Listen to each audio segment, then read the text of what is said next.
जब हम कंप्यूटर को स्टार्टिंग से सीखते हैं तो हमें कंप्यूटर के शॉर्टकट्स के बारे में पता होना चाहिए कि कंप्यूटर के किस शॉर्टकट का क्या काम होता है। इस वीडियो में मैं आपको बेसिक कंप्यूटर की नॉलेज दूंगी। इस वीडियो में मैं आपको कंप्यूटर के A to Z शॉर्टकट्स के बारे में बताऊंगी। एंड ये जो शॉर्टकट्स होने वाले हैं ये कंट्रोल वाले शॉर्टकट्स होने वाले हैं, यानी कंट्रोल प्लस वाले शॉर्टकट्स होने वाले हैं। जैसे कंट्रोल प्लस A से क्या होगा, कंट्रोल प्लस B से क्या होगा, कंट्रोल प्लस C से क्या होगा। इसी तरह A to Z शॉर्टकट्स के बारे में मैं आपको बताऊंगी। इस वीडियो में मैं आपको A to Z शॉर्टकट्स के बारे में फुल नॉलेज दूंगी एंड हर एक जो चीज़ है उसे प्रैक्टिकली करके दिखाऊंगी। हर एक शॉर्टकट को प्रैक्टिकली करके दिखाऊंगी, उसके बारे में फुल डिटेल से बताऊंगी। यानी ये जो वीडियो होने वाला है ये वीडियो पूरा डिटेल में होने वाला है। अगर ये वीडियो आप पूरा देख लेते हो आपको हर एक चीज़ के बारे में कंप्लीट इंफॉर्मेशन होगी। आपको ये वीडियो पूरा लास्ट तक जरूर देखना है। Hello everyone, this is Serat. Welcome back to the channel Serat technical classes. मैं आपको पूरी डिटेल से बताऊंगी कि कंट्रोल प्लस A से क्या होगा, कंट्रोल प्लस B से क्या होगा, कंट्रोल प्लस C से क्या होगा एंड सो ऑन, एंड कैसे ये काम करते हैं। ये सब नॉलेज आपको इस वीडियो में मिलेगी। अगर ये वीडियो आपको अच्छी लगती है तो इसे लाइक, सब्सक्राइब एंड शेयर जरूर करना। यहाँ पे मैंने A to Z शॉर्टकट्स को लिख के रख लिया है एंड उनका क्या काम है, ये शॉर्टकट्स किस यूज में आते हैं, उनको भी मैंने साथ में ही लिख लिया है।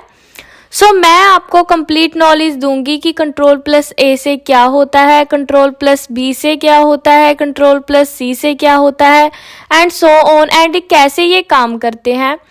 आपको अभी स्क्रीन पे कीबोर्ड दिख रहा है एंड मैं आपको एक चीज़ याद रखने के लिए कहती हूँ, वो ये है कि अगर मैं आपको बोलूँ कि कंट्रोल प्लस A को दबाइए उसके लिए सबसे पहले आपको कंट्रोल बटन दबाना होगा, प्रेस करना होगा। एंड आप एक चीज़ देख सकते हैं कि कंट्रोल बटन यहाँ पे भी है एंड इधर की साइड में भी कंट्रोल बटन दे रखा है। आप इनमें से किसी का भी यूज़ कर सकते हैं। जब मैं बोलूँ कि कंट्रोल प्लस A को प्रेस करो यानी कंट्रोल प्लस A को दबाओ, आपको क्या करना है। सबसे पहले आपको कंट्रोल बटन को प्रेस करना है, उसे प्रेस करके ही रखना है, उसे छोड़ना नहीं है एंड उसके बाद आपको A बटन को प्रेस करना है। ऐसे ही अगर मैं आपको बोलूं कि कंट्रोल प्लस H दबाइए आपको क्या करना होगा, आपको कंट्रोल बटन प्रेस करके रखना होगा, छोड़ना नहीं होगा एंड उसे होल्ड करते हुए ही बाद में H बटन को दबाना है। ऐसा नहीं होगा। ऐसा मैं इसलिए कह रही हूँ कि आप में से कुछ लोग कंप्यूटर के बारे में ज़्यादा नहीं जानते होंगे, कुछ लोग नए होंगे उनको पता नहीं होता। अगर मैं उनको बोलती हूँ कि कंट्रोल प्लस M दबाइए तो वो क्या करते हैं, वो पहले कंट्रोल बटन को दबाते हैं, बाद में ये जो प्लस वाला साइन है इसे दबाते हैं, इस बटन को दबाता है एंड बाद में M बटन को दबाते हैं। आपको ये गलती बिल्कुल भी नहीं करनी। इसीलिए मैं समझा रही हूँ। अगर आपको बोला है कि कंट्रोल प्लस M को दबाइए आपको क्या करना है, आपको कंट्रोल बटन को दबाना है, उसे प्रेस करके रखना है, छोड़ना नहीं है एंड उसे प्रेस करते हुए ही, उसे होल्ड करते हुए ही बाद में M बटन को दबाना है। ऐसे ही अगर मैं आपको बोलूं कि कंट्रोल प्लस F दबाइए आप क्या करेंगे, आप कंट्रोल बटन को प्रेस करते हुए ही, उसे होल्ड करते हुए ही बाद में F बटन को दबाएंगे। ऐसे इनको यूज करते हैं। आई होप इनके बारे में आपको पता चल गया होगा। अब मैं आपको एक एक करके सभी शॉर्टकट्स के बारे में बताती हूँ। सबसे पहले है control plus A। Control plus A से ऑल सिलेक्ट होता है, इसको आप सिलेक्ट ऑल भी कह सकते हो। इससे क्या होता है, जो हमारे टेक्स्ट होंगे वो सभी एक बार में ही सिलेक्ट हो जाते हैं। यानी अगर आप कंट्रोल A करोगे तो जो टेक्स्ट होंगे वो सभी टेक्स्ट एक बार में ही सिलेक्ट हो जाएंगे। यहाँ पे देखो मेरे पास ये कुछ टेक्स्ट लिखे हुए हैं, मेरे पास ये कुछ टेक्स्ट है। अगर मैं चाहती हूँ कि ये टेक्स्ट है जो एक बार में ही सिलेक्ट हो जाएं, तो मैं क्या करूँगी, इनको सिलेक्ट करने के लिए मैं कीबोर्ड से कंट्रोल बटन को प्रेस करके रखूँगी, होल्ड करके रखूँगी एंड बाद में ए बटन को दबाऊँगी। कंट्रोल ए को प्रेस करते ही यहाँ पे जो हमारे सभी टेक्स्ट हैं वो एक बार में ही सिलेक्ट हो गए। कंट्रोल ए से हम सभी टेक्स्ट को एक बार में ही सिलेक्ट कर सकते हैं, यानी ऑल सिलेक्ट कर सकते हैं। आपको एक और बात याद रखनी है कि इससे सिर्फ टेक्स्ट ही सिलेक्ट नहीं होते, यहाँ पे अगर कोई पिक्चर होती या फिर कोई इमेज होती तो वो भी साथ में ही सिलेक्ट हो जाती। यानी इस पेज में जो भी चीजें हैं, या पिक्चर हो, इमेज हो, टेक्स्ट हो, कुछ भी हो, वो सभी सिलेक्ट होगा, यानी ऑल सिलेक्ट होगा। इसका मतलब ये है कि इस पेज में जितनी भी चीजें थी, इमेज हो, टेक्स्ट हो, कुछ भी हो, वो सभी सिलेक्ट होगा, ओनली टेक्स्ट सिलेक्ट नहीं होंगे। कंट्रोल ए से हम सभी चीजों को एक बार में ही सिलेक्ट कर सकते हैं। नेक्स्ट है control plus B. Control plus B से क्या होता है, कंट्रोल प्लस बी प्रेस करने से बोल्ड होता है। बोल्ड का मतलब यानी जो हमारे टेक्स्ट होंगे वो और ज़्यादा मोटे हो जाएंगे, उनको हम ज़्यादा हाईलाइट कर सकते हैं। उनको बोल्ड कर सकते हैं कंट्रोल प्लस बी से। इसे समझने के लिए अब हम करके देखेंगे प्रैक्टिकली। यहाँ पे मेरे पास काफ़ी सारे टेक्स्ट हैं एंड मैंने आपको बताया था कि कंट्रोल प्लस ए से हम ऑल सिलेक्ट कर लेते हैं। सबसे पहले हम कंट्रोल प्लस ए से ऑल सिलेक्ट कर लेते हैं। ये हमने किया ऑल सिलेक्ट। अब हम क्या करेंगे, अब हम प्रेस करेंगे control plus B. Control plus B को प्रेस करते ही आप देख सकते हो कि जो हमारे टेक्स्ट हैं वो ज़्यादा बोल्ड हो गए, वो ज़्यादा और मोटे हो गए एंड अच्छे से हाईलाइट हो रहे हैं। इसी तरीके से आप कंट्रोल प्लस बी से टेक्स्ट को ज़्यादा मोटा या फिर हाईलाइट दिखा सकते हो। ये होता है कंट्रोल प्लस बी का यूज़। नेक्स्ट है कंट्रोल प्लस सी। कंट्रोल प्लस सी से क्या होता है, कंट्रोल प्लस सी से कॉपी होता है। कंट्रोल प्लस सी से हम टेक्स्ट को, इमेज को, पिक्चर को, किसी भी टेक्स्ट को या फिर इमेज पिक्चर को हम कॉपी कर सकते हैं, यानी उसका डुप्लीकेट बना सकते हैं। जैसे कि हम यहाँ पे आ गए हैं। यहाँ पे मैं आपको कंट्रोल प्लस सी से कॉपी करके दिखाऊंगी। सबसे पहले हमारे पास ये कुछ टेक्स्ट हैं, सबसे पहले हम इनको करेंगे सिलेक्ट। सिलेक्ट कैसे करते हैं, हमें पता है कि कंट्रोल प्लस ए से हम ऑल सिलेक्ट करते हैं। कंट्रोल प्लस ए से हमने ऑल सिलेक्ट कर लिया। अब हम प्रेस करेंगे कंट्रोल प्लस सी। ये हमने कंट्रोल प्लस सी को प्रेस कर दिया। यहाँ पे मतलब कि जो हमने टेक्स्ट हैं जो सिलेक्ट किए थे, हमने उनको कॉपी कर लिया। उनको कॉपी कर लिया, लेकिन हमें ये पता कैसे चलेगा, इसे पता लगाने के लिए हम यहाँ पे नीचे आ जाते हैं। अभी जो हमने टेक्स्ट कॉपी किए थे उनको हम करेंगे पेस्ट। पेस्ट हम करते हैं कंट्रोल प्लस बी से। ये हमने उन्हीं जो टेक्स्ट है जिसको हमने कॉपी किया था उनको हमने यहाँ पे पेस्ट कर लिया। आप देख सकते हो कि हमने बिना ऊपर वाले टेक्स्ट को डिलीट किए नीचे भी सेम टेक्स्ट है जो पेस्ट कर दिए। ऐसे हम किसी भी इमेज या फिर टेक्स्ट को कॉपी करके कहीं भी पेस्ट कर सकते हैं। कंट्रोल प्लस सी का काम होता है किसी भी चीज को कॉपी करना, किसी भी टेक्स्ट को, इमेज को, पिक्चर को कॉपी करना एंड देन हम उसे कहीं भी जाकर पेस्ट कर सकते हैं। मैंने यहाँ पे पेस्ट की जो शॉर्टकट है आपको बता दी। कंट्रोल प्लस बी से हम पेस्ट की शॉर्टकट है जो करते हैं। इसको यूज़ हम कैसे करते हैं ये हम आगे देखेंगे। मैंने यहाँ पे कॉपी को समझाना था, कंट्रोल प्लस सी को समझाना था, इसीलिए मैंने आपको पेस्ट का भी थोड़ा बहुत बता दिया है। नेक्स्ट हम बात करते हैं कंट्रोल प्लस डी की। कंट्रोल प्लस डी से फ़ॉन्ट का डायलॉग बॉक्स ओपन होता है। इसे मैं थोड़ा सा प्रैक्टिकली करके दिखाती हूँ आपको। अब हम आ गए हैं MS वर्ड में। अब मैं कंट्रोल प्लस डी को प्रेस करूंगी। देखो कंट्रोल प्लस डी को प्रेस करते ही हमारा यहाँ पे फ़ॉन्ट का डायलॉग बॉक्स ओपन हो गया है।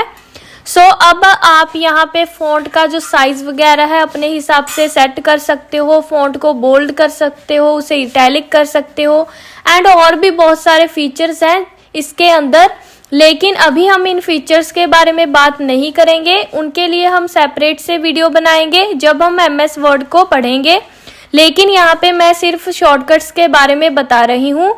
Ctrl+D से डायलॉग बॉक्स ओपन होता है। एंड एक बात आपको याद रखनी है कि Ctrl+D से ओनली डायलॉग बॉक्स है जो ओपन नहीं होता, Ctrl+D से डुप्लीकेट भी होता है। डुप्लीकेट कैसे होगा इसको भी मैं आपको करके दिखाती हूँ।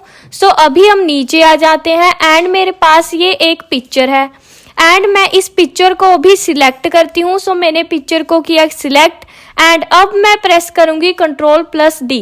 Ctrl+D को प्रेस करते ही आप देख सकते हो कि इस पिक्चर का एक डुप्लीकेट बनके रेडी हो गया है। लेकिन आपको याद रखना है कि डुप्लीकेट तभी बनेगा जब ये पिक्चर सिलेक्ट होगी। आपको पहले पिक्चर सिलेक्ट करनी है, फिर Ctrl+D करोगे तो डुप्लीकेट होगा।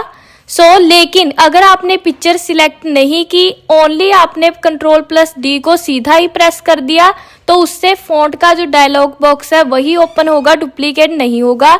आपको याद रखना है कि डुप्लीकेट बनाने के लिए सबसे पहले आपको पिक्चर को सिलेक्ट करना होगा, फिर Ctrl+D को प्रेस करना होगा।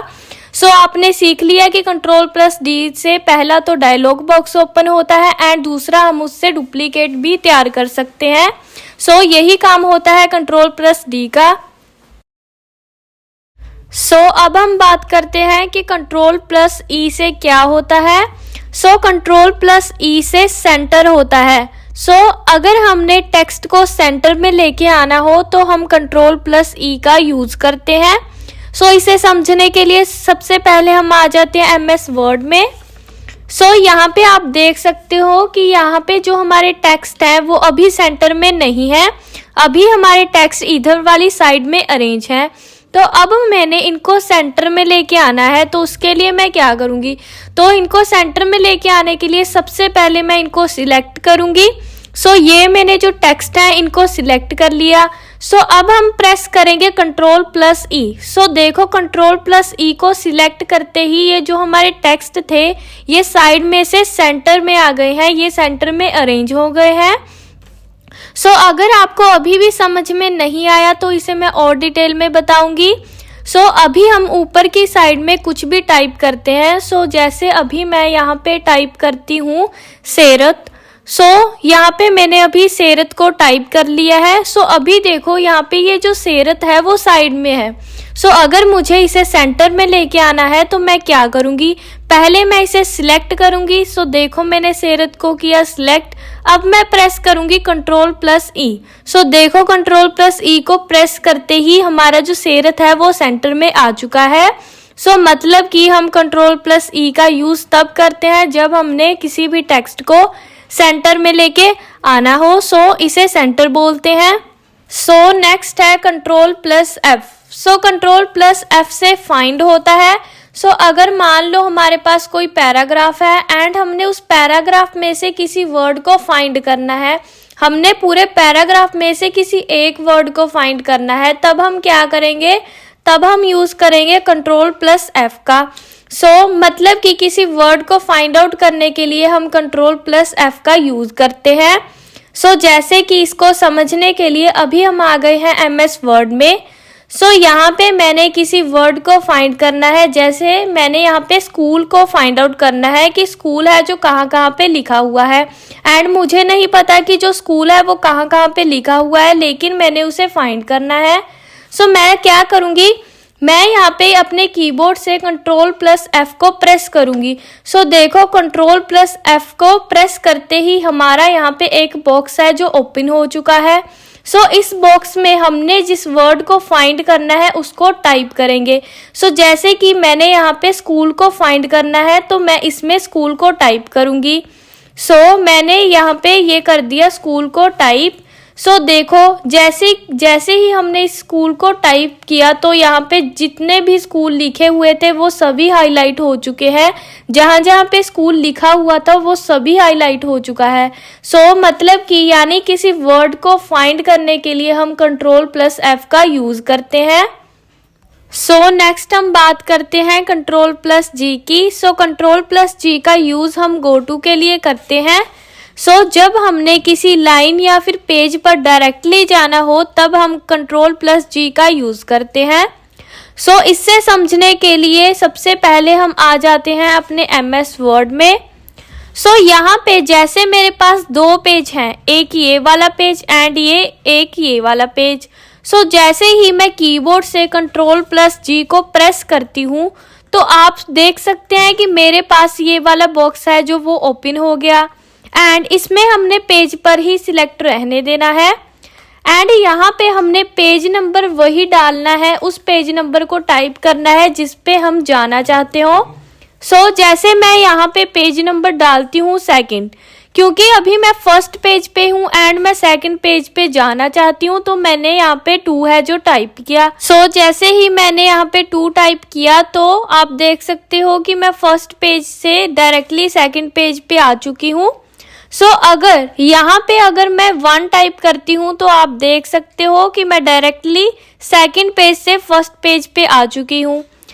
यानी मान लो आप काफ़ी सारे पेजेस पे काम करते हो एंड आपने किसी पर्टिकुलर पेज पे जाना हो तो आप क्या करेंगे, आप गो टू का यूज़ करोगे। तो इसके लिए हमारी शॉर्टकट है Ctrl+G। नेक्स्ट है Ctrl+H। Ctrl+H से रिप्लेस होता है, रिप्लेस मतलब बदलना। मतलब किसी भी वर्ड को रिप्लेस करने के लिए हम Ctrl+H का यूज़ करते हैं। इसे समझने के लिए अभी हम आ जाते हैं MS वर्ड में। अगर यहाँ पे मैं अपने कीबोर्ड से Ctrl+H को प्रेस करती हूँ तो ये देखो हमारे पास डायलॉग बॉक्स है वो ओपन होगा।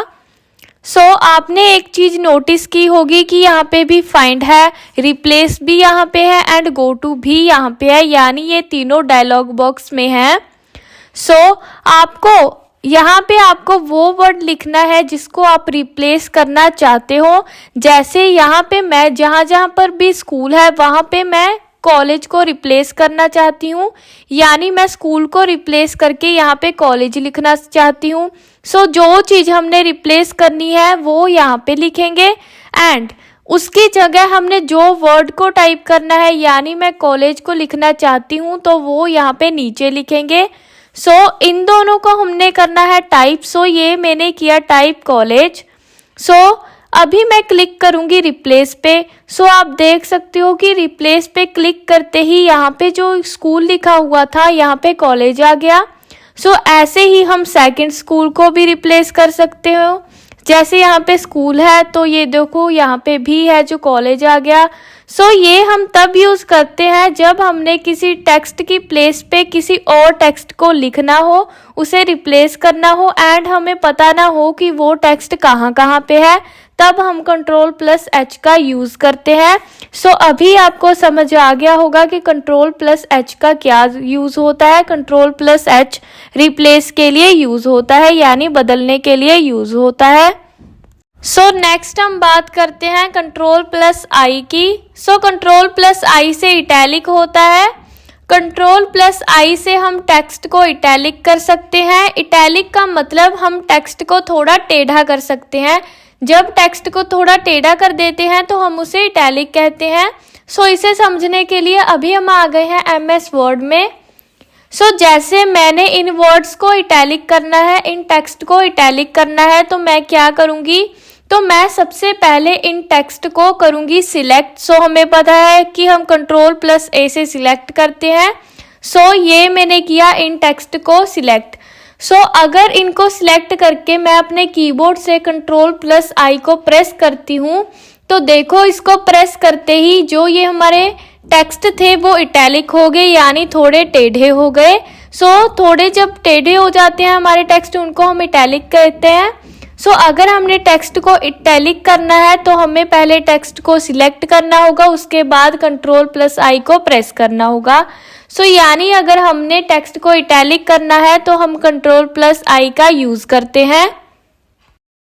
नेक्स्ट है Ctrl+J। Ctrl+J से क्या होता है, Ctrl+J से जस्टिफाई होता है। जस्टिफाइड यानी हमारे जो टेक्स्ट होते हैं उनको जस्टिफाई करना, मतलब उनको दोनों साइड से इक्वल करना, इधर की साइड से भी इक्वल एंड इधर की साइड से भी इक्वल।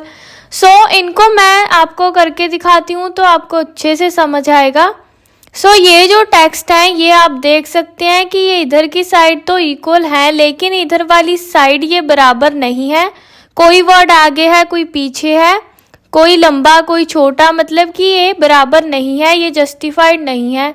जस्टिफाइड का मतलब इधर से भी बराबर हो एंड इधर से भी बराबर हो, दोनों साइड्स ये इक्वल हो।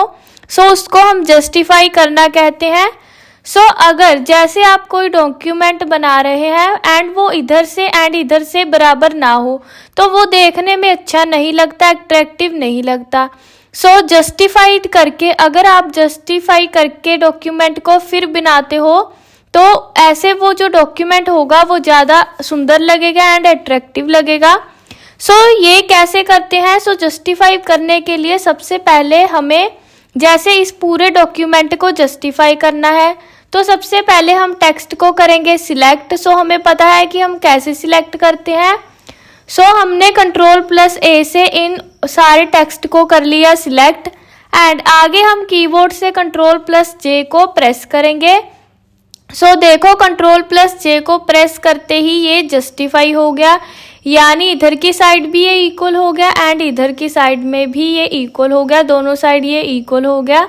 टेक्स्ट को बराबर करना, जस्टिफाई करना कैसे करते हैं? हम Ctrl+J से, Ctrl+J का यूज़ करके हम टेक्स्ट को बराबर कर सकते हैं, जस्टिफाई कर सकते हैं।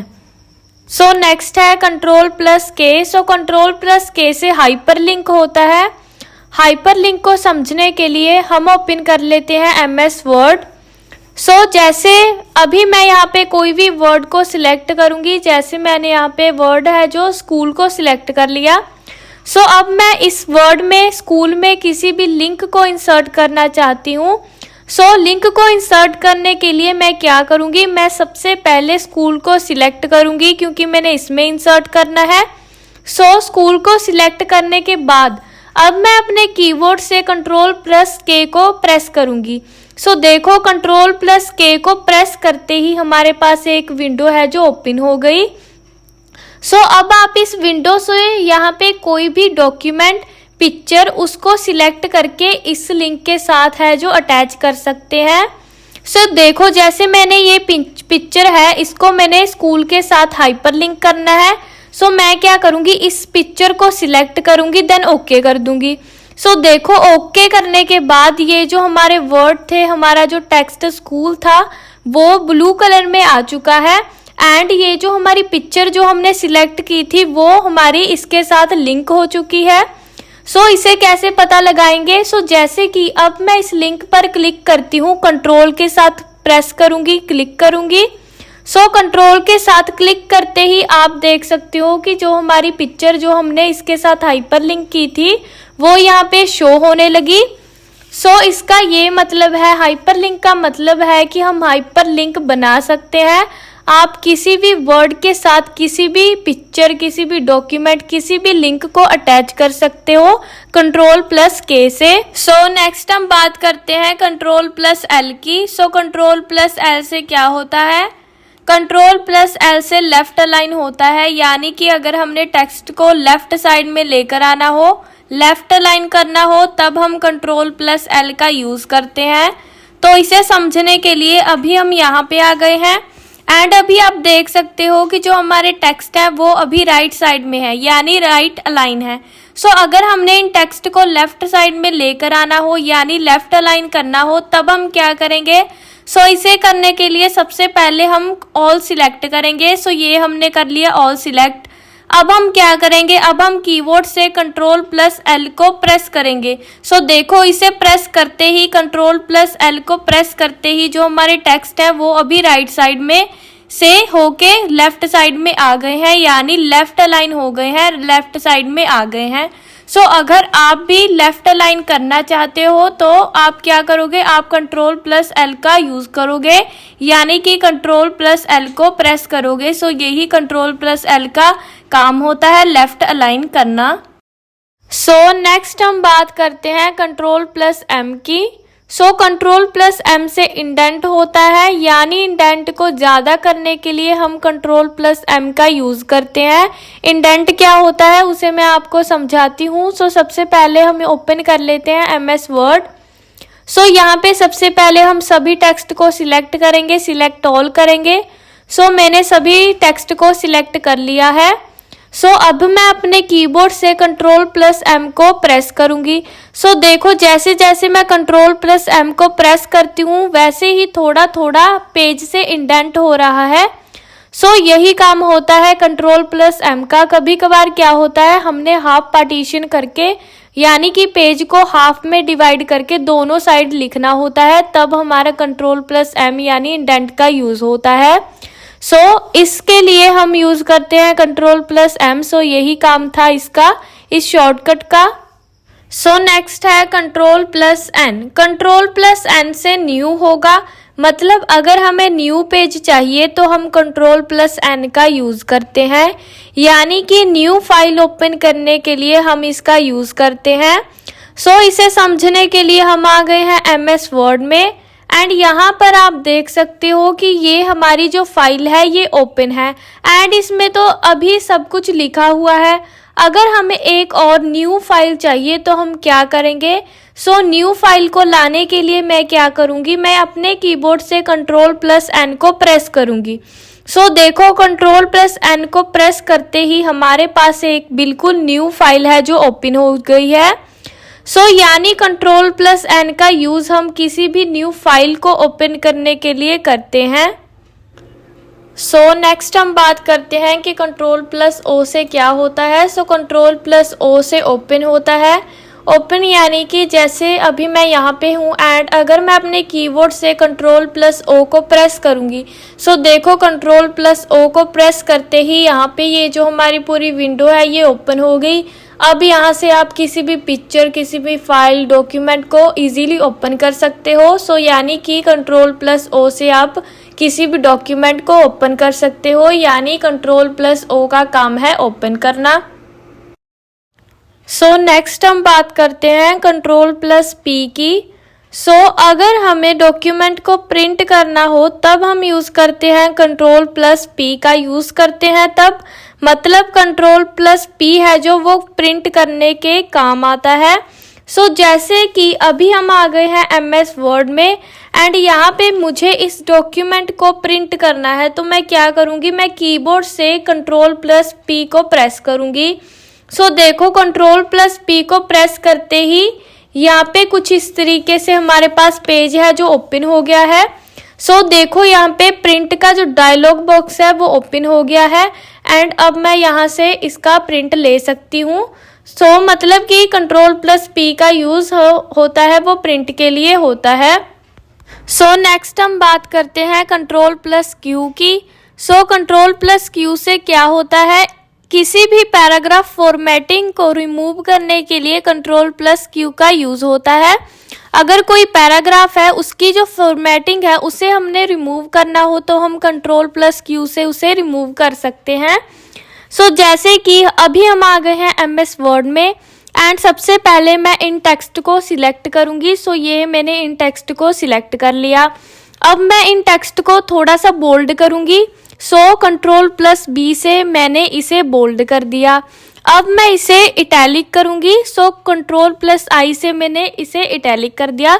सो मतलब कि मैंने इन टेक्स्ट को है जो इनकी फॉर्मेटिंग कर दी। सो अगर मुझे इस फॉर्मेटिंग को रिमूव करना हो तो मैं क्या करूंगी, मैं अपने कीबोर्ड से कंट्रोल प्लस क्यू को प्रेस करूंगी। सो देखो कंट्रोल प्लस क्यू को प्रेस करते ही जो हमारी फॉर्मेटिंग थी टेक्स्ट की वो सभी रिमूव हो गई। सो यानी अगर आपके पास कोई पैराग्राफ है एंड हमने उनकी फॉर्मेटिंग को रिमूव करना है तो हम कंट्रोल प्लस क्यू का यूज़ करते हैं। सो नेक्स्ट है हमारे पास control plus R. So control plus R से क्या होता है, कंट्रोल प्लस आर से राइट अलाइन होता है and also control plus R से रीलोड भी होता है। सो मतलब कि अगर हमें टेक्स्ट को राइट साइड में लेके आना हो तो हम कंट्रोल प्लस आर का यूज़ करते हैं एंड पेज को रीलोड करने के लिए भी हम कंट्रोल प्लस आर का यूज़ करते हैं। सो इसे समझने के लिए अभी हम आ गए हैं एमएस वर्ड में। इसे राइट अलाइन करने के लिए, इन टेक्स्ट को राइट अलाइन करने के लिए सबसे पहले हमें टेक्स्ट को सिलेक्ट करना होगा। ये हमने टेक्स्ट को कर लिया सिलेक्ट। अब मैं क्या करूँगी, अब मैं अपने कीबोर्ड से Ctrl+R को प्रेस करूँगी। देखो Ctrl+R को प्रेस करते ही जो हमारे टेक्स्ट लेफ्ट साइड में थे वो अभी राइट में आ गए हैं, यानी वो राइट अलाइन हो गए हैं। आप भी ऐसे अपने जो टेक्स्ट हैं उनको राइट अलाइन कर सकते हो Ctrl+R का यूज़ करके। एंड Ctrl+R का यूज़ करके हम पेज को रीलोड भी कर सकते हैं। आपको याद रखना है कि Ctrl+R से हम राइट अलाइन करते हैं एंड Ctrl+R से हम रीलोड करते हैं। नेक्स्ट है Ctrl+S। Ctrl+S से सेव होता है। आप किसी भी डॉक्यूमेंट को सेव कर सकते हो, जैसे कि अभी मैं आ गई हूँ MS वर्ड में। यहाँ पे मैं इस डॉक्यूमेंट को सेव करना चाहती हूँ, तो मैं क्या करूँगी, मैं अपने कीबोर्ड से Ctrl+S को प्रेस करूँगी। Ctrl+S को प्रेस करते ही यहाँ पे हमारी सेव वाली विंडो है जो वो ओपन हो गई है। अब हम इसे सेव कर सकते हैं। यानी Ctrl+S से हम सेव कर सकते हैं, किसी भी फाइल, किसी भी डॉक्यूमेंट को सेव कर सकते हैं। नेक्स्ट है Ctrl+T। Ctrl+T से क्या होगा, Ctrl+T से न्यू टैब है जो वो ओपन होगा। जैसे अभी हम यहाँ पे हैं, अगर मैं कीबोर्ड से Ctrl+T को प्रेस करती हूँ, देखो Ctrl+T को प्रेस करते ही यहाँ पे जो हमारा न्यू टैब है वो ओपन हो गया है। मतलब कि Ctrl+T को हम यूज़ करते हैं न्यू टैब को ओपन करने के लिए। आगे हमारे पास है Ctrl+U। Ctrl+U का क्या यूज़ होता है, Ctrl+U को हम यूज़ करते हैं जब हमने टेक्स्ट को अंडरलाइन करना हो। इसे समझने के लिए अभी हम आ जाते हैं अपने MS वर्ड में। यहाँ पे जो हमारे पास टेक्स्ट हैं, अगर मैं चाहती हूँ कि इनको अंडरलाइन करूँ तो मैं क्या करूँगी, सबसे पहले जिन लाइन को मैं अंडरलाइन करना चाहती हूँ, जिन टेक्स्ट को, उनको सिलेक्ट करूँगी। मैंने इन टेक्स्ट को सिलेक्ट करना है। देखो मैंने इन टेक्स्ट को सिलेक्ट कर लिया। अब मैं इसे अंडरलाइन करना चाहती हूँ तो मैं क्या करूँगी, मैं कीबोर्ड से Ctrl+U को प्रेस करूँगी। देखो Ctrl+U को प्रेस करते ही जो हमारे टेक्स्ट हैं वो सभी के सभी अंडरलाइन हो चुके हैं, यानी हम Ctrl+U से सभी टेक्स्ट को अंडरलाइन कर सकते हैं जितने भी हम चाहें। नेक्स्ट हम बात करते हैं Ctrl+V की। Ctrl+V से पेस्ट होता है। एंड मैंने आपको कॉपी करना सिखाया था कि Ctrl+C से कॉपी होता है। जब हम कॉपी किए हुए को बाद में पेस्ट करते हैं तभी उसका जो डुप्लीकेट है वो बन के रेडी होता है। इसे समझने के लिए अब हम आ जाते हैं MS वर्ड में। यहाँ पे पहले मैं उन टेक्स्ट को है जो कॉपी करूँगी। पहले मैं ये पैराग्राफ है जो इसे सिलेक्ट करूँगी एंड इसे कॉपी करूँगी। एंड हमें पता है कि कॉपी कैसे होता है, हम अपने कीबोर्ड से Ctrl+C को दबाएंगे। देखो Ctrl+C को दबाते ही यहाँ पे जो हमारा पैराग्राफ है वो कॉपी हो गया। इसे पता कैसे चलेगा कि ये कॉपी हो गया। अब मैं इसको पेस्ट करके दिखाती हूँ। इसके लिए सबसे पहले हम नीचे आ जाते हैं। यहाँ पे मैंने उसी पैराग्राफ को पेस्ट करना है, तो उसे पेस्ट करने के लिए मैं क्या करूँगी, मैं अपने कीबोर्ड से Ctrl+V को प्रेस करूँगी। देखो Ctrl+V को प्रेस करते ही जो हमारा पैराग्राफ था जिसे हमने कॉपी किया था वो यहाँ पे पेस्ट हो चुका है, यानी जो उसका डुप्लीकेट है वो बन के रेडी हो चुका है। इसी तरीके से आप भी कॉपी एंड पेस्ट कर सकते हो। एंड पेस्ट का जो फॉर्मूला है, जो शॉर्टकट है वो है Ctrl+V एंड कॉपी का है Ctrl+C। नेक्स्ट है Ctrl+W। Ctrl+W का यूज़ किसी भी विंडो जो कि ओपन है उसे क्लोज करने के लिए, उसे बंद करने के लिए किया जाता है। अगर हमने विंडो को क्लोज करना है, बंद करना है, तब हम Ctrl+W का यूज़ करते हैं। जैसे कि ये MS वर्ड की विंडो यहाँ पे ओपन है एंड अब मैं चाहती हूँ कि मैं इस विंडो को बंद करूँ, तो मैं कैसे करूँगी। मैं अपने कीबोर्ड से Ctrl+W को प्रेस करूँगी। देखो जैसे ही मैंने Ctrl+W को प्रेस किया तो यहाँ पे ये हमसे पूछ रहे हैं कि हमने इसको सेव करना है या नहीं। जैसे ही यहाँ पे मैं सेव पर क्लिक करती हूँ तो यहाँ पे जो हमारी विंडो थी वो अभी क्लोज हो चुकी है, बंद हो चुकी है। यानी कि Ctrl+W का यूज़ हम विंडो को बंद करने के लिए, क्लोज करने के लिए कर सकते हैं। अभी तो मैंने यहाँ पे सेव पे क्लिक किया था, अगर मैं डोंट सेव पे भी क्लिक करती तब भी ये विंडो है जो क्लोज हो चुकी होती। यानी हम किसी भी विंडो को Ctrl+W से बंद कर सकते हैं। आगे है Ctrl+X। Ctrl+X से क्या होता है? Ctrl+X से हम टेक्स्ट को कट कर सकते हैं। मतलब Ctrl+X से हम किसी भी टेक्स्ट को कट कर सकते हैं, किसी भी पैराग्राफ को कट कर सकते हैं। इसे मैं आपको करके दिखाती हूँ। अभी इसे समझने के लिए अब हम आ जाते हैं MS वर्ड में। यहाँ पे अगर मुझे इस पैराग्राफ को कट करना हो तो मैं क्या करूँगी? अगर मुझे इस पैराग्राफ को कट करना है तो सबसे पहले मैं इस पैराग्राफ को सिलेक्ट करूँगी। ये मैंने कर लिया इस पैराग्राफ को सिलेक्ट। एंड अगर मुझे इसको कट करना है तो मैं क्या करूँगी? मैं कीबोर्ड से Ctrl+X को प्रेस करूँगी। देखो Ctrl+X को प्रेस करते ही ये जो हमारा पूरा पैराग्राफ था वो कट हो चुका है, वो डिलीट हो चुका है। मतलब कि Ctrl+X से आप किसी भी टेक्स्ट को, किसी भी पैराग्राफ को इजीली कट कर सकते हो। अगर मुझे वही जो हमने कट किया है वही पैराग्राफ मुझे नीचे लिखना था, मैं क्या करूँगी? मैं यहाँ पे नीचे आ जाती हूँ सबसे पहले। अगर वही मुझे कट किया हुआ पैराग्राफ वापस लाना है तो मैं क्या करूँगी? अगर मुझे यहाँ पे पेस्ट करना है तो मैं क्या करूँगी? अपने कीबोर्ड से Ctrl+V को प्रेस करूँगी। देखो Ctrl+V को प्रेस करते ही वही पैराग्राफ जो कि हमने कट किया था वो वापस आ चुका है, वो यहाँ पे हमने वापस से पेस्ट कर दिया। मतलब कि आप Ctrl+X से कट कर सकते हो एंड अगर उसे वापस लेके आना है तो आप Ctrl+V करोगे तो वो वहाँ पे पेस्ट हो जाएगा। ऐसे हम यूज़ करते हैं Ctrl+X का एंड Ctrl+V का। ये जो कट कॉपी पेस्ट होता है ये तीनों आपस में मिलते जुलते हैं, इनको हमने ध्यान रखना है। नेक्स्ट है Ctrl+Y and Ctrl+Z। Ctrl+Y and Ctrl+Z का यूज़ करना मैं एक ही बार में आपको सिखा देती हूँ। Ctrl+Y का यूज़ हम रीडो के लिए करते हैं। रीडो यानी आप समझ लो कि कोई टेक्स्ट है उसको छिपाने के लिए हम Ctrl+Y का यूज़ करते हैं।